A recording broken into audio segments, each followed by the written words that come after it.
नमस्कार, मैं आनंद राज त्रिपाठी और आनंद भाव फैमिली में बहुत बहुत स्वागत है। अपनी बात मैं आज अदानी के लिए दूसरी तरीके से समझाना चाहूंगा आपको। कैसे समझाना चाहूंगा? जब कोई शेयर भाग रहा होता है तो हम लोग उसके पीछे सम्मोहित होकर इस तरीके से भागते हैं कि अब यह शेयर छूट जाएगा, मिलेगा नहीं। ना उसका फंडामेंटल देखते हैं, ना टेक्निकल देखते हैं तो सिर्फ क्या, उसका भाव।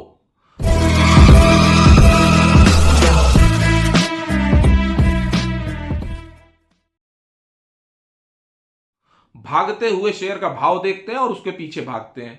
हमारा सारा बुद्धि विवेक हर जाता है और बुद्धि दोबारा तब जागृत होती है, तब संज्ञान में आती है बात, जब वो शेयर में प्राइस का तड़का लग जाता है, यानी कि झटका लग जाता है। शेयर प्राइस गिर जाता है, तब समझ में आता है कि अरे यार, अब देखें इसकी बैलेंस शीट क्या है, टॉप लाइन बॉटम लाइन क्या है। उसके पहले कोई मतलब नहीं है, या ये शब्द हम जानते भी नहीं है कि इसकी अर्निंग क्या है, प्रॉफिट क्या है, रेवेन्यू क्या है, ये कैश फ्लो क्या है। ये सारे वर्ड हमने सुने भी नहीं है। लेकिन जब एक बार हमारा शेयर गिर जाता है तो फिर हम ज्ञान अर्जित करना शुरू करते हैं और YouTube चैनल देखते हैं, कोई स्क्रीनर देखते हैं, कहीं से भी डेटा निकालते हैं कि शेयर में क्या गड़बड़ी है। यही काम पहले कर लेते। मैंने अदानी के कोई भी ऐसे स्टॉक में इन्वेस्टमेंट नहीं किया, नहीं खरीदा जिसका वैल्यूएशन हाई था। एक बार मेरे साले का फोन आ गया था, और जीजा जी वो मैं अदानी ट्रांसमिशन ले लूं। मैंने डांटते हुए उसे बोला था, मैंने कहा शेयर मार्केट में अब और कोई शेयर नहीं बचा है, कहीं और भी तो इन्वेस्टमेंट किया जा सकता है। ये तब बोला था जब मैं खुद अदानी पावर में भी काम किया, मैंने अदानी पोर्ट में काम किया और AWL में काम किया। इन 3 शेयरों में काम किया। डिस्क्लेमर के लिए बता दूं, तीनों शेयर में मेरी होल्डिंग है। और फिर आप अगर किसी यूट्यूबर को देख रहे हैं, किसी टीवी चैनल को देख रहे हैं, तो ये वैल्यूएशन आपको डिसाइड करनी है। किसी शेयर का फंडामेंटल आपको डिसाइड करना है, उसको बाई करना है कि सेल करना है, ये आपको डिसाइड करना है। ये हर आदमी की इंडिविजुअल कॉल होती है कि वो क्या करेगा। और मैं बड़े दिल से वीडियो बनाता हूं, बड़े दिल से आप लोगों को समझाने की कोशिश करता हूं कि कैसे काम हो रहा है। टेलीग्राम बिल्कुल ज्वाइन करिए मेरा, उससे आपको यह पता चलेगा कि किस तरह का माइंडसेट रखना है, थॉट को प्रोसेस कैसे करना है, अपने विचारों को कैसे फोकस्ड करना है शेयर मार्केट के प्रति और कैसे काम करना है।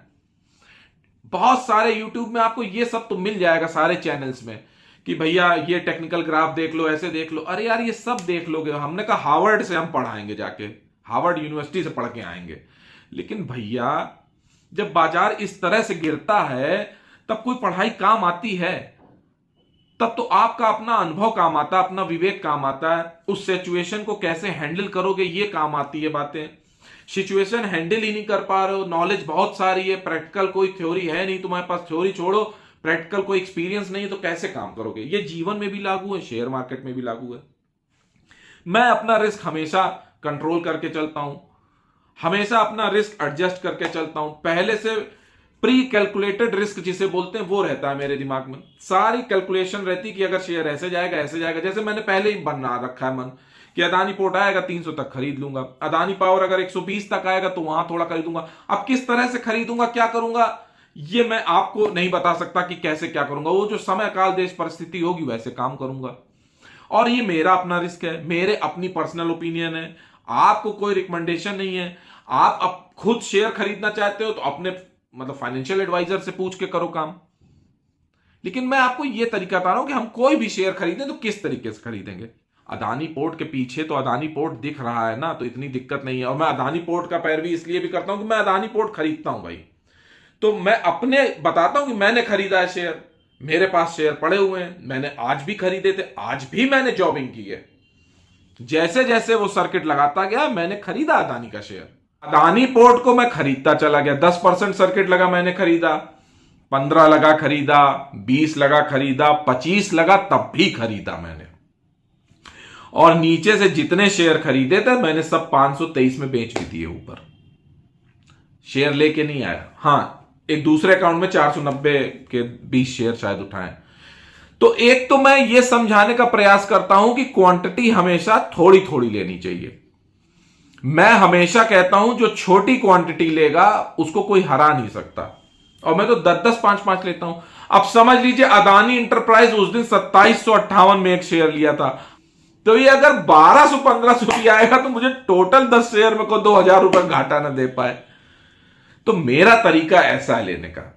अदानी पोर्ट को जरूर मैं कह रहा था टेलीग्राम पे कि भैया कंपनी जीरो हो जाएगी तब तक लेते रहेंगे, क्योंकि उसका फंडामेंटल है, उसके पास पीछे कुछ बैकिंग है एसेट्स की, वो मैं खरीदूंगा। खरीद इसलिए भी रहा हूं अदानी पोर्ट क्योंकि मेरे पास अदानी पोर्ट मतलब जब मुंद्रा पोर्ट होता तब भी काम करता था। और आपको ये जानकर बड़ा अचरज होगा कि ये 300 ही 400 में चलता था, तो इस पूरी रैली में अदानी पोर्ट चला भी नहीं था। इसीलिए मैं अदानी पोर्ट में काम करता था, क्योंकि मेरा रिस्क रिवार्ड उसमें बढ़िया था। और मैंने सोच रखा था जब मैंने 700 रुपए में लिए थे कि अगर ये नीचे आया 300 रुपए तक तो भी मैं खरीदूंगा। मुझे नहीं लगता 300 रुपए आएगा, लेकिन 400 रुपए और 380 रुपए 370 रुपए तो बड़े आराम से अदानी पोर्ट आ सकता है, ये मान के चलिए। आशा करता हूं आपको मेरी ये बात समझ में आ गई होगी कि मैं अदानी में खुद किस तरह से शेयर क्या खरीद रहा हूं। और मेरी क्वांटिटी बहुत कम रहती है, क्वांटिटी हमेशा कम रखी है, लेवरेज तो करना ही नहीं है, कैश में खरीदारी करता हूं। और मुझे इतने साल का एक्सपीरियंस है तो मैं तो 10 साल भी बैठा रहूंगा।